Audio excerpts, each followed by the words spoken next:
All right, thanks, John. I guess we don't need this because John covered all of that.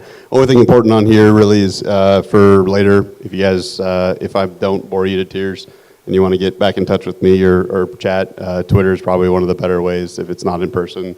My handle's at the bottom, it's just Nordine. And then I did, last year my talk here was talking about the OSINT framework, so I've got that up there. It's kind of an interesting segue into talking about OpSec. So just if people don't know about it, it's pretty simple. It's osintframework.com. But that's pretty much what a lot of my actual focus is in my job, is doing OSINT, doing research, and hunting people. So kind of what gave me the idea for this talk is, as part of doing OSINT investigations, one major thing that I need to make sure that I'm focusing on is, as I'm going out and doing that research, I don't get burned and my accounts don't get burned while I'm doing the research and I can't get identified and have things tied back to me. And then in addition to that too, it's just horribly, horribly terrifying constantly all day long how much stuff you can find out about people on the internet that they didn't know existed out there. And so since I see that sort of stuff every day, it's thinking about that for your own self and your privacy and the stuff that you know is out there about yourself is pretty scary as well. So kind of wanted to go and kind of do some basics on OpSec for folks, and really kind of, again, that the idea is similar, right? Just things, how you can go out and do some research and go hit some of the uglier places on the internet without having things tied back to you in some fashion or another. So thanks to Wikipedia, right, OpSec is just the process of protecting your information. So it's, making sure that you're not accidentally or just unintentionally leaking bits of data as you just click around on the internet. There's a lot of things that people don't think about on a day-to-day basis, just what exactly a web server knows about you when you go visit the web page, right? You pull up even just google.com, right? You go hit up google.com to do a web search and you don't think anything about it. You just want to find out something interesting, but Google can pull down just a ridiculous amount of information about your computer, your location. So we'll kind of get into that a little bit here. So again, OpSec, really your identity and your OpSec is your responsibility. So nobody else can do it for you. This is where you get into the really deep paranoia parts of security, right? Because you can do all these different things to help improve your OpSec and to help improve your security, but it's something that you have to be constantly checking too. Even if you go get a VPN or you throw your browser into private mode or whatever the little layer is that you're adding to try to hide some portion of it. It's something that you have to constantly be testing because those things can fail in ways that you weren't thinking about. So, and then like most things in security, right, everything is a risk assessment. So you have to think about who might be hunting you, right? Is it a script kiddie? Are you trying to hide from your parents? Are you trying to hide from a spouse? Are you trying to hide from, organized crime? Or do you think that you're at the level where an actual nation state or three-letter agency could be targeting you? So, if you're just trying to hide from your parents and play some extra DS time, you probably should charge your batteries. So, a couple of the resources that, some of the stuff I'm going to cover, some of the resources I do actually have in the OSINT framework. So the OpSec section is way down at the bottom. I didn't expand everything out, but you can get the idea. So if if you think about something piques your interest and you want to dig into it a little bit deeper, there's some good stuff in here that's kind of gives you some good places to go out and learn more, especially especially some of the stuff on the VPNs.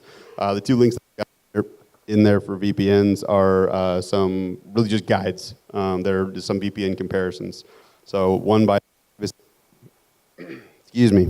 that privacy site, and then the deep.web one is decent, but that privacy one's probably the better one of the two that really go through and kind of cover just a significant amount of different resources and things that you might have not already thought about a VPN. It's not just about going out and spending some money and buying a VPN and then connecting to it and everything's safe, right? No, it's you got to really dig in a little bit deeper. You have to know really how much you can trust that VPN. Does that VPN provider keep logs? Where is their business headquartered out of? So what legal jurisdiction do they fall under? Just in case a government agency is going to try to pull whatever data and logs they do keep. If it's in the U.S., they're required to keep certain things. If it's in some other countries too, right, they're required to keep certain pieces of information. And a lot of these comparison sites, and review sites will kind of give you a good idea of exactly what that is, so you can know what risk level you have with it, right? So, and a lot of times too, the farther down the path you go, the more expensive you're going to get, right? It's pretty much on two main things. It's either speed or privacy and anonymity. And the farther you get down both of those, the more expensive it's going to be. And to go back to the risk assessment, right? You don't need to go to the one all the way at, you don't need to buy the most expensive thing if that's not something that you're worried about. But just be aware of what risk what risk you're mitigating by picking a VPN provider, as well as which ones are still, kind of out in the open. So for me personally, those are probably my three favorite. Mulvad, NordVPN, and Freedome. They do the job well enough for me. Mulvad's probably the one that I use the most, but I have a number because I'm weird and paranoid. And I get more exit locations too, is probably the most interesting thing for me for that, is going back to kind of what the other web servers track about you. A lot of it comes back to geolocation and IPs. And some of the more common VPN providers, like your private internet access and some of the other ones that you'll more commonly see ads for, most major companies like your Facebooks and your Googles and the webmail providers already know and track all of the really, really common ones. So they know that you're coming through a VPN exit node. And that doesn't necessarily matter most of the time. Some places will block certain parts of their services. Other ones will just add in extra forms of authentication or extra layers. If you're running multiple accounts on various social media sites, they'll start to squish those pretty fast if you're coming through some of the common ones, because they've got some pretty ridiculous algorithms for tracking those and identifying fake accounts.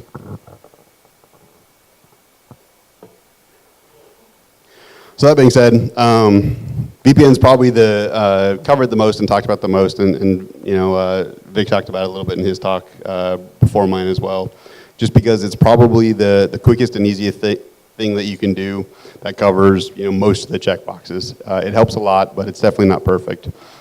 So kind of getting into some of the problems with VPNs, DNS leaks are easily the biggest problem, especially depending on what OS you're running. It's something that you need to be checking, again, getting back into the checking and testing things and watching your own OpSec constantly.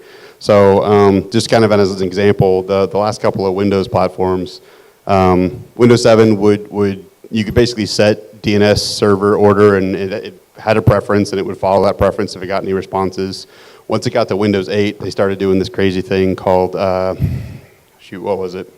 Smart multi-homed name resolution. Something close to that. I think that's it. But basically, the idea was that anytime you had to do a DNS request and you were trying to get an answer back on where a web server actually lived, it would blast that DNS request out every single NIC you had into any DNS server that it knew about, and then just wait for all the answers to come back. And it would still follow that order of preference you had and then take that and go, but now you're spraying out your DNS requests to a lot of unnecessary places. Now in Windows 10, getting to the more current stuff, they do the same thing, except now they couldn't care less about order preference. They blast it out to everything, and it just takes the first thing that comes back. So, yay for race conditions. Makes this fun. So check it all the time. That's basically, we'll kind of be a broken record on that for my talk, but VPNs are not the one, a magic bullet by any means. So WebRTC leaks are another big problem. They're mostly fixed in modern browsers, but it's something you need to check anyway. Basically, it's a real-time communication protocol, and it would send a stun request and pull back your actual IP. And it would not your local IP from your machine itself, but it would pull back basically wherever your proxy IP is, or your internet-facing IP. And it works like a charm. So again, I think it's mostly fixed in current browsers, but there was a case of it getting patched out in Chrome, I think it was, and then the next version unpatched it and broke it again, and now it's fixed again. I mean, don't remember if it was Chrome or which browser it was exactly, but again, check it. And then IPv6. So again, not all VPN tunnels are created equal. Most VPN tunnels that you will set up are usually just IPv4 only.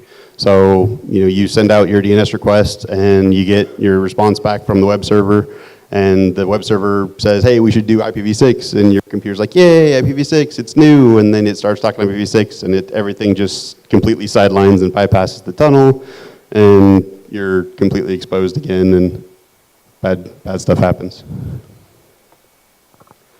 And finally, last bit on VPNs, beating a dead horse, but VPN connection failures, right? It's if any of you ever work from home or use VPNs, they fail all the time. It's just usually little hiccups that the network can't recover from, or whatever the case is. But you usually need to do something to be aware of what happens when your VPN actually chokes and dies. And how are you going to get notified?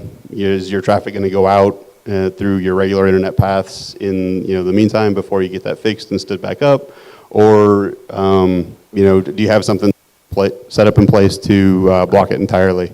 So a handful of VPN clients have basically built-in kind of kill switches, but that's based on that's per VPN client. Definitely most of them probably do not. There's a couple of applications on your various platforms that can be set up to do the same sort of thing, or manually configure the OS, or my personal preference is basically man-in-the-middling the whole thing with a firewall, and just having the firewall shut down any traffic from whatever your research machine is, unless it's going only to the VPN, because that's anything on the network should only see traffic between you and the VPN, and from there it's going to go somewhere else. So if it sees something that's strange and not going correctly, that also helps to prevent all the other things we were talking about too, right? It helps to prevent the DNS leaks and some of the other stuff. So I've been blabbing for a while too, but feel free, if you guys get questions at any point, raise your hands, throw something at me and ask. This is obviously for the intent for you guys to learn something, so don't let me blab up here for 45 minutes or an hour and just be confused. If I said something that's strange, please feel free to interrupt and let me dig deeper on something. Shoot.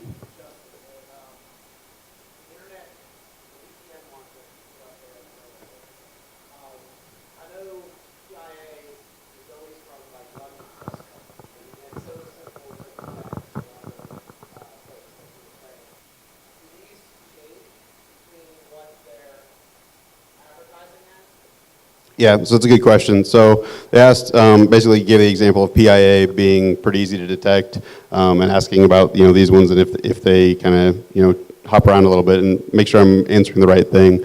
But so PIA actually publishes a list of its exit nodes. You can run out and grab them. And again, it's probably the most popular VPN, so that's why most major companies are basically watching for it, right?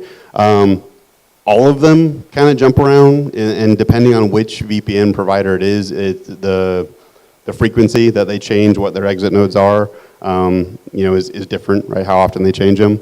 So they don't change them a whole awful lot, but I think they just don't get tracked as closely.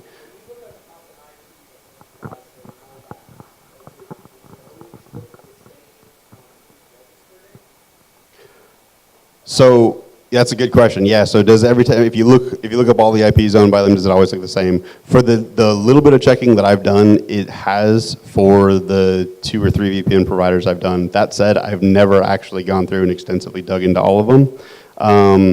No, that's not true either. They haven't always looked the same. It's probably been the majority of it. It's probably been 75-80% have looked the same.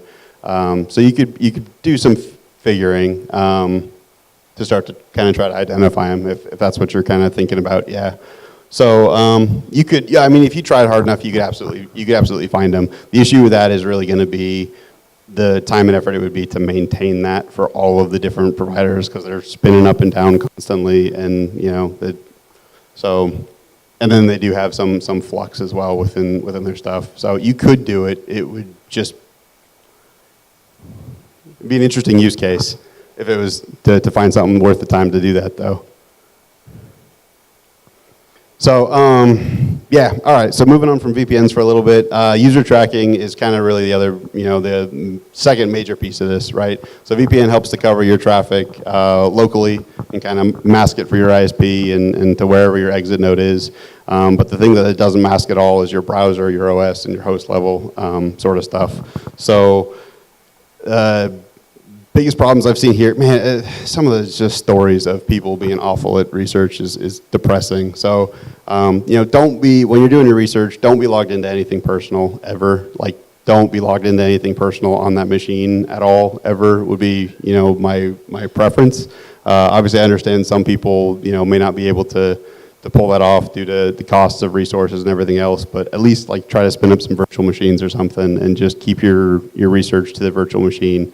Don't ever log into a personal account.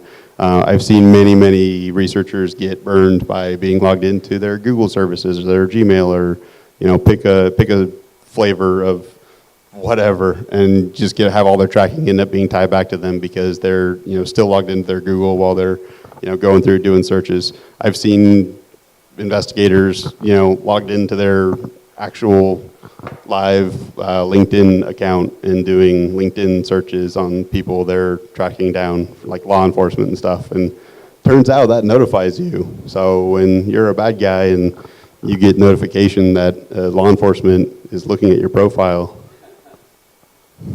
you might change things a little bit, suddenly go underground. So, browser fingerprinting is huge, and this is only getting bigger and bigger too. So pretty much every major company on the planet does browser fingerprinting. And the idea is really that they're trying to come up with a unique signature for what you look like as a browser in a computer system when you pull up their web page. So that way if you come back again, they still know it's you, whether or not you're logged into an account or whether or not you have cookies enabled. Basically, they're trying to get a constant awareness of exactly who's touching their web services. So obviously, they still want you to be logged into an account. They still want to drop cookies on your machine and do things like that because that makes it trivially easy for them to know what's going on and to track you. But even when that's not allowed, or if you're going through and clearing that stuff out, for the vast majority of the time, they're still able to either uniquely identify you or come close enough that they have a pretty good idea. So just as I know it's just a wall of text, but kind of as just a rough idea, obviously a lot of people are probably aware of like user agent strings. It gives a web server a whole lot of information about what you look like. It tells them what browser you're using. It tells them what OS you're running. It tells them bits of information about the hardware platform you're on. All kinds of stuff in that. So that's kind of the most common one that web servers and like people pull out of weblogs because you can see some interesting stuff in there and get some pretty interesting patterns in there. But then going further, browser plugins, obviously Java and Flash are the worst. Pretty much if you're running those, they can uniquely identify you to near 100% now. So turn those off, especially at least for your research machine. But then they can go through, they can pull time zone, they can get your screen size, your color depth, even like what fonts you have installed. And there's a whole list that's a mile long of things that's not on the slide. And then it starts to get into the really crazy stuff. So there's something like, it's called audio context fingerprinting, which is basically they're almost querying your system to ask it how it would play a sound file. It doesn't actually play the sound file, so you don't hear anything, but it's basically asking your system how it would play the sound file and then returning the results back to them. And that's almost 100% unique in every single case. So it's all in the background, it's all behind the scenes, it's all HTML5.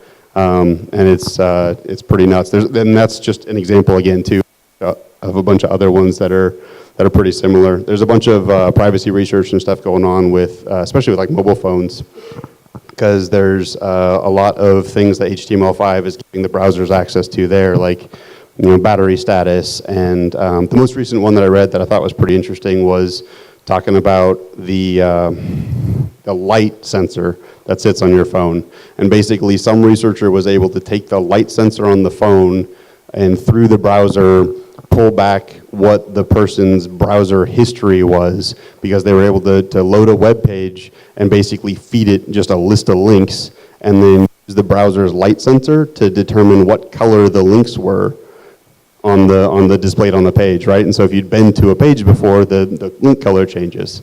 So they're getting to some crazy level stuff with HTML5. And again, right, the chances of some of that stuff, it's pretty targeted, it's pretty advanced level attacks, but depending on what the use case is, or whether it's like crazy nation state level stuff, or maybe it's just a company that really, really wants to know, every single user and all sorts of awful things about them. So just something to be aware of. So, and then, and I think that's pretty much it for browsing, but I guess the only other thing too really would be like auto-refreshing sites. I've had some friends also kind of get burned with that, with just having an auto-refreshing site just up in a browser in a tab somewhere. Sometimes some of us are worse at tabs than others, but having an auto-refreshing site up in a tab, and then having their, turning off their VPN connection, or putting their machine to sleep, or doing something that interrupts that, and then bringing it back up, and having all the things they had set up in place for OpSec not being fully established yet, and then having, something like Gmail, or even CNN.com, or whatever the case is. Anything, most major sites, Facebook, any social media, any webmail, most news sites, they all, are constantly updating and, forcing new content back on the page. And so every time that happens, if the things that you've put in place aren't, operational, you'll end up leaking some stuff. So, 2 minutes on incognito and private modes. They don't do anything for you at all in terms of OpSec. The only thing that it fixes is local. So everything that is in terms of data that's stored in logs, it's all just local stuff. It changes nothing for what's out on the internet. All right, so how to fix some of this stuff too. Like again, right, back to test yourself constantly. So in terms for the browser stuff, Panopticlick, Electronic Frontier Foundation is probably the put together the best tool that I've seen for testing browser uniqueness with Panopticlick. So go to the site, test your browser, do it through all of the other things that you set up, right? If you're using VPN, if you're using Tor browsers or anything along those lines, decide how you would best try to want to hide while you're doing your research, set all that stuff up properly, and then go test it that way. And this site will basically return back everything that it can detect about you. So it'll be stuff like all the stuff we listed before, right? What screen size you're running, what system fonts you have enabled, what plugins. And then it'll give you a good idea of whether or not it thinks you're unique from their standpoint, as well as the similarities you have with other users. So how to fix it from this standpoint is basically do as much as you can to just disable all the plugins that you have out there. Honestly, run as few plugins as you can. Personally, I still recommend running something like NoScript, because that saves your butt in a lot of other ways. It prevents a lot of other things from running, but I would reduce it down to as small of a fingerprint of plugins as possible, because that's another one of the things that it can kind of detect is both how many plugins you're running, and in some cases exactly which ones. High entropy plugins, so those are kind of some randomization ones that change things on your browser from time to time. I don't really recommend them. They're good for some specific use cases, and we might get into that in some later stuff, but they can. Yeah, well, I'll get into that later. And then finally Tor. So the Tor browser is actually good so you can use the Tor browser, both to surf dark web stuff as well as just regular internet. But the one nice thing about Tor is kind of its entire purpose is set up to be 100% the same across the board. So if I install Tor and you install Tor and we go hit a machine, it's returning results back to the web servers that make it look as close to possible as all the other Tor browsers. There'll be still some variances to them too, right? But as much as it can, it's going to try to look the same as all the rest of the Tor browsers. So that's kind of the idea, right? Just be average, be as average as possible. And the Panopticlick website is kind of a good place to go gather some information and statistics on what average looks like. So last time I went and looked, that's kind of what average looked like, was Windows 7. It was the current version of Firefox at the time, you know, certain screen resolution, certain colors, you know, time zone was Eastern. So that's what the bulk of people on the internet, you know, tend to look like. So as much as you can to be average, just be average, and then you'll start to blend in a little bit. So yeah, okay, here we go. So randomizing stuff. So it makes sense in certain situations. Honestly, I would say care is needed. I don't really like the idea of putting on a plugin for randomizing some of the different parts and pieces to your browser and just turning it on, letting it go, and leaving it and just doing all kinds of different searching, because you'll actually end up sticking out like way more than everyone else. And it's pretty bad. So with running, once I turned on OSINT framework last year, I've got a guy who hits my site on a pretty regular basis, and his refer tags are always 100% of the time I'm being referred, or he's being referred to my site from Russian porn sites. I have no idea why, but I know exactly who he is all the time, because clearly my site's not out on Russian porn sites. But this guy says he's always being referred to me, so no matter, and he jumps, his exit point is all over the world, right? He's jumping around to various points, and he looks a little bit different in certain cases, but I always know it's the same one. So you want to take care to not stick out more while you're randomizing things. My preference would be there's some other stuff that you can set up to basically kind of where you're setting up profiles. So you have like a set profile where you look like a Windows box running Firefox, or a Mac running Safari, or whatever the case is, and you can like individually click and pick, I want to be this now, right? And go, like, I'm going to be, have a profile set up for each different persona that you have set up. And then so actually, still change your stuff, but I wouldn't let it go like full random all the time. I guess I'm getting ahead of myself a little bit, but so the refer stuff, yeah. So this is one, again, it's pretty common, pretty basic for folks that have ever done anything with weblogs or web servers. But basically, what that is if you ever go click on a link, you're basically, the refer log will tell the website that you're visiting now where you clicked on the link from, right? So if you do a Google search and click on a web page, it's going to tell you, or it's going to tell that web server that you're coming from Google, and that's how you got there. So if you're coming from other sites, that link to various places, it kind of leaks a little bit of information about where you're coming from. So, yeah, I don't know what's the deal with the guy that keeps coming to mind. He's a bit odd, but he sticks out like crazy.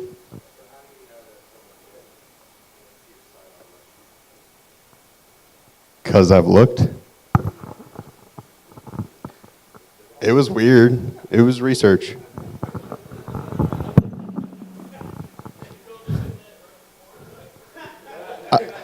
I had to confirm what was happening.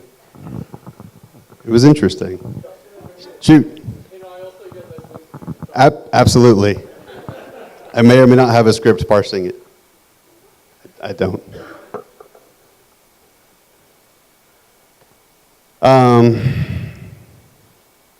So accounts. This is another thing that's obviously pretty big. So personas, not linking your accounts together. So how do I want to get into this one? So run around to all kinds of different crazy sites and trying to do hunting OSINT information on people, right? A lot of times it's social media related, if I'm lucky, because social media makes everything super easy. So for that, you're going to end up needing lots and lots of different accounts. They're more than likely, right, you're creating fake data. The better social media sites are getting better and better at detecting fake accounts and shutting them down, because it violates terms of service. So you shouldn't do that, because that'd be bad. But if you're doing it, then you need to make sure to keep everything separate. And that's the quickest thing that's going to get either accounts burned from the provider, right? The account provider, whether it's social media or webmail or honestly on some of these underground sites and forums, is when your data is kind of bleeding over. So number one thing you can kind of do with that is going to be using different VPN exit nodes for different personas. If you're trying to do research on a certain thing, and if you need multiple personas for the same target or the same website that you're investigating, I'd highly recommend it. So it takes longer, right? It sucks, it's slow, but go through the time and effort. If you're going to go through the time and effort of creating the personas, you want to make sure that you don't burn them, because you're just going to end up wasting more time if you have to go through and start recreating stuff. So, you know, I'm from different places. You know, have the accounts be, you know, you can go nuts with it, right? There's a bunch of different tools that are out there that'll help you kind of generate fake data, because, I mean, if you're just sitting out there creating a bunch of fake accounts in a row, at least with me, like, I kind of get brain dumb after a while and can't think of new fake things to be or whatever. So, you know, use some of those sites that help you kind of randomize some of the data that you're going to put in there with the different names. I've done some fun stuff with just, you know, different languages and all sorts of different stuff, but you want to just make sure that none of the stuff ends up tying back to each other. You know, if you're doing social media stuff, don't have all of your accounts be friends with each other. It's a quick way to lose all your accounts in one fell swoop. That sucks. It burns a lot of time. Those are hard to create. But at the same time too, it's tough, right? Because you got to get them to look as real as possible. And so that's the other big thing for this is it's also pretty easy for a human to detect what a fake account looks like too, right? So if you don't post a picture, if you don't have, you know, some frequent posting on there, or even just things like this account's brand new and now it's suddenly, you know, now it's suddenly trying to be friends with me or suddenly talking to me or whatever the case is, a lot of times that's going to set red flags for people, especially, you know, if you're hunting bad guys, they're going to be probably on edge a little bit more than the average Joe. So my recommendation for accounts is to create them ahead of time and set them aside and prep them for use and get them ready to go, but, you know, try to not create an account, you know, the day you need it. So other than Facebook, that works pretty well. Facebook's getting hard to trick, so good for them. So I get to dig further into that, I guess. Trying to create a Facebook account ahead of time and set it aside. If you're not pretty active in making posts, their algorithms are really, really, really good at detecting fake accounts. And they've made a lot of changes even over the last couple of weeks, where if you're just kind of set something aside and it's almost empty, they're going to start, next time you log in, you're going to get some surprise questions, and they're probably things that you can't prove or provide to them. So, and then yeah, lurk harder. Don't burn your oldest accounts for sure. If you've got accounts, age is by far the biggest thing for trust when it comes to a lot of these sites. If your account's been around for a long time, if it has a large number of posts, or you know, anything that kind of indicates age or history or activity, that's going to help benefit you in a trust standpoint across these sites far more, and across the people far more than anything else. So this one was fun. Yeah, if you do get burned, don't use their wanted poster as your profile picture. I thought for sure this wasn't real, and then I Googled for it, and it's absolutely real. This guy's not smart. He got picked up again immediately. So that's fun. So, and then virtual machine. So this is the easiest way to kind of segment your work. So, all sorts of different options, right? And again, back to risk assessment, back to how much time and resources you have allocated to be able to spend on something like this. So the way that I typically go about my work is I've got basically a base virtual machine set up that I've got all my tools installed on. And I've got one for the major variety of OSs, right? So I got a Windows box for those tools, you know, a Linux box of some kind for those tools. And then I just keep my tools up to date there. And I never turn the box on, I update some stuff, and I turn it off again.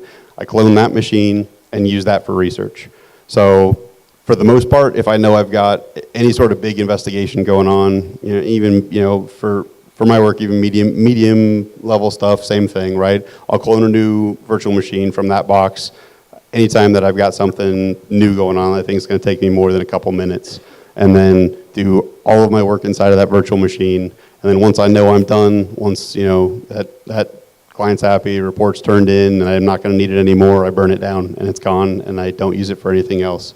If it's something I think I might need the information on it or reporting or for whatever, then I'll just shut it down and, you know, move it off to a hard drive somewhere else and keep it that way. But I never, as much as possible, try to keep the cross-pollination to a minimum.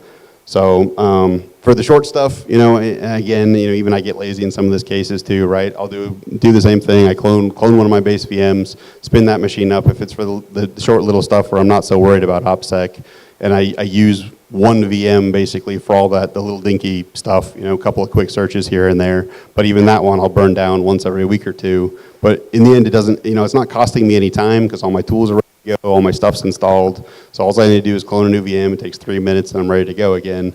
And then, I don't end up losing anything. It helps to keep me from getting popped as much as possible. Front.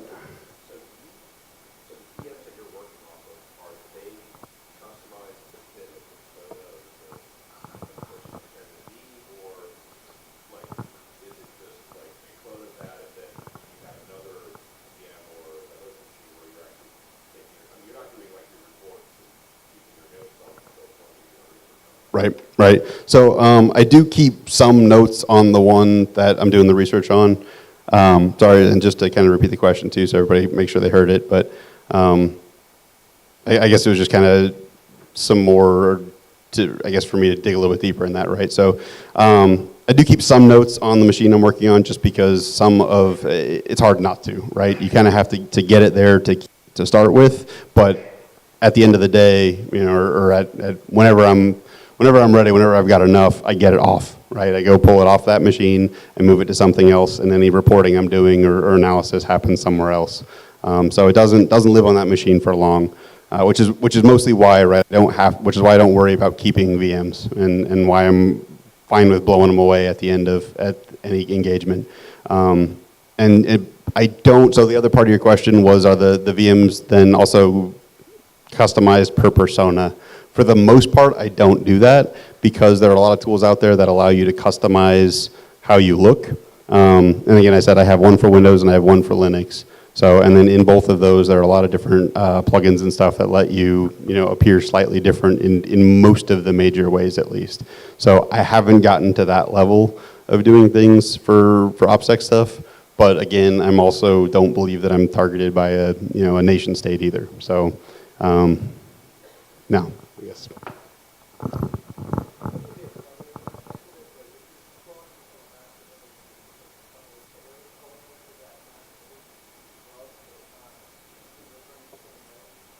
Yeah, so yes, I don't think there's very many. I probably should look into that harder. So sorry, and to repeat the question again too, he asked if I'm cloning from master image, are there any elements of the master image that need to be scrubbed or changed?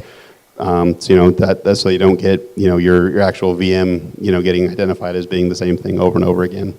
So from some of the testing that I have done, it hasn't taken me much to be able to get them to look unique in some of the various tests that are there. And actually, back on the OSINT framework, there's actually I didn't show it, but there's a really good list of various tests for most of the problems that I've talked about today. So the DNS leaks, and the browser stuff especially. Panopticlick is one of the best, and then I think it's like browser.dk. I'd have to look, but that one has a whole list of individual tests for all kinds of various things. So I don't do much with it in terms of actually changing each VM. For the most part, I change the name, and I've got all I don't keep the usernames the same on it or anything. But that's about all I do. It's probably a great topic to dive into for some deeper research. But again, right, it's been a risk assessment of how far down the path I think I need to go for what I'm trying to protect against, right? So I think I'm fairly paranoid, and probably more so than others when it comes to some of this stuff.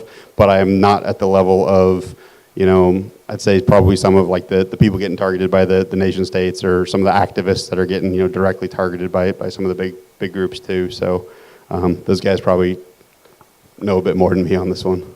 So.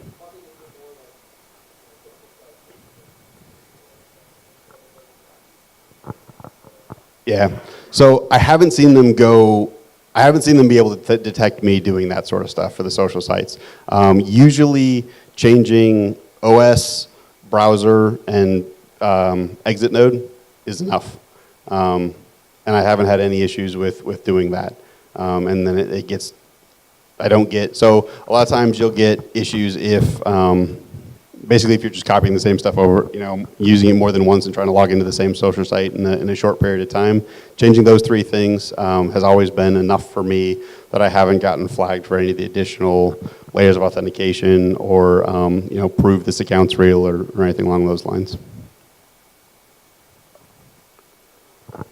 Any other questions? All right.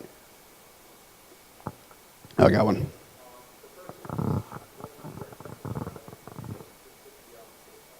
So for personal, so that's a hard question. For personal usage, what browser?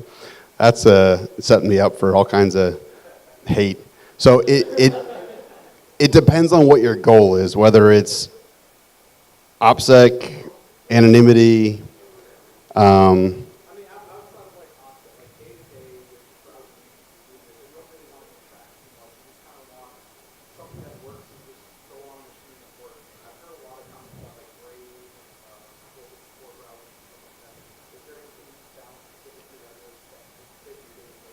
Yeah, so for day-to-day stuff, I still use Firefox as my primary. I have been watching Brave and some of the other new ones that are coming up. So that, and for other folks, Brave is a new browser. It's probably the most popular of the new browsers that's really focused around privacy and keeping your data safe. I think Brave does a pretty good job. I've had some issues with it from time to time. So I'm watching it closely, and I do go back to it from time to time too to test it out further. But it wasn't, last time I used it, it wasn't quite at the state. I was just happy with to use it day to day.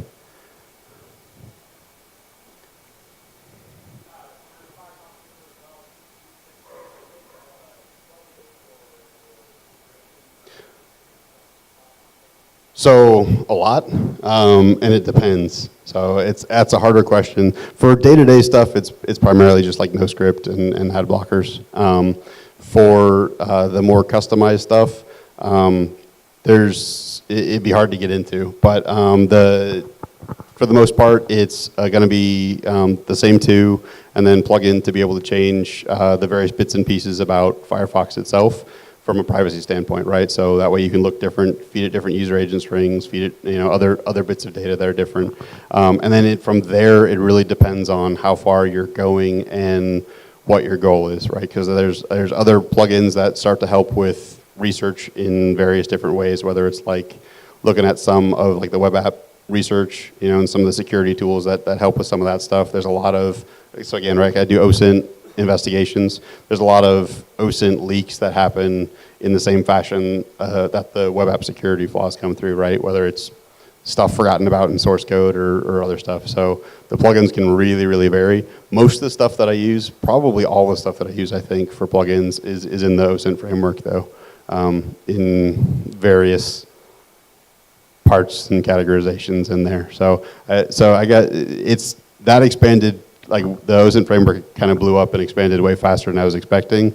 It's at the point now where it's got so much stuff in there that like categorization and finding things is almost a little bit of a problem now. So I've got some stuff coming that'll hopefully help fix that. But feel free to dig around in there and find some stuff, or just reach out and ask me. And if you have like a specific use case, I can kind of go into it a little bit more. So we're getting pretty close to the end here, but I think really the only last things that I wanted to cover is again, sort of basic, right? But when you're talking about search and you're going out, there's all sorts of different search engines that are out there that are good for all sorts of different things that you wouldn't think about. Don't use just Google. Ones like DuckDuckGo are kind of the obvious go-tos for things where you're concerned about privacy and anonymity. But you'd be surprised how the same search gives you different results in just a different engine. Especially when you start getting into the foreign ones. And then, right, for anonymity, don't be logged into anything. But really the fun part for this one is that some folks just don't usually think about right off the top of their head when they're first starting doing some of this stuff, is try to think about how your searches will get logged and monitored as well. So especially when you're going to a place where it's kind of known bad, again, their threat level is a little bit higher, so they're watching things a little bit closer. So they absolutely, log and monitor the searches that are happening on their sites as well. So if you're trying to do search about your company or yourself, don't just head to the site, Set up all your OpSec and anonymity stuff ahead of time. Go to the site, register, and immediately start searching for whoever you are or whatever your company is, and search for nothing else, right? And then leave, and then you're gone, right? You stick out really fast, and it's pretty obvious. So makes sense. It's not hard. It's not a hard concept, but a lot of folks, it burns a lot of new investigators for pretty simple stuff. So for the most part, that's pretty much my whole talk. Don't leak stuff. Welcome to answer more questions. Yeah, go ahead.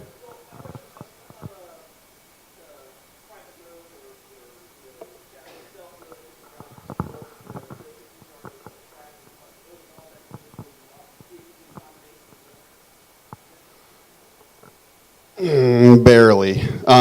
So most of the other stuff you're going to have set up will clean out cookies and stuff like that anyway.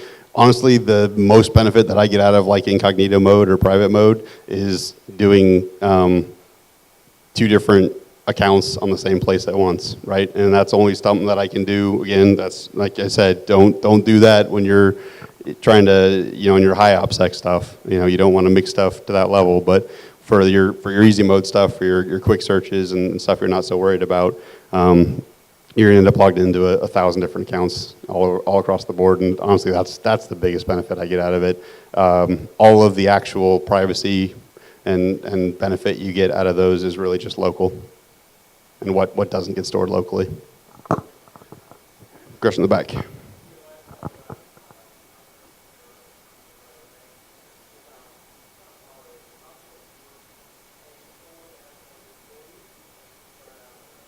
So I have trust issues. So, I mean, if somebody could do OpSec for me, then that'd be awesome. I don't know what that would be worth to me. I'd have to think about that some, but I don't. Yeah. So back to like one of the slides at the very beginning, right? I don't trust other people to handle my OpSec. It's something that I'm constantly going to have to be on. I mean, so it depends on how far you're talking about going to, right? Because like paying for a VPN is kind of like paying for somebody to have a layer of OpSec for you, but don't trust it, right? You got to test all the different, issues that we kind of went through to make sure that it's actually functioning properly. Don't test it once at the very beginning and then be done. Test it every time. Test periodically through the same investigation or the same day, and kind of keep going. So, anything else? Otherwise, I can see you guys later. I think wrapping up. Ready for the next. All right. Bing. Thank you.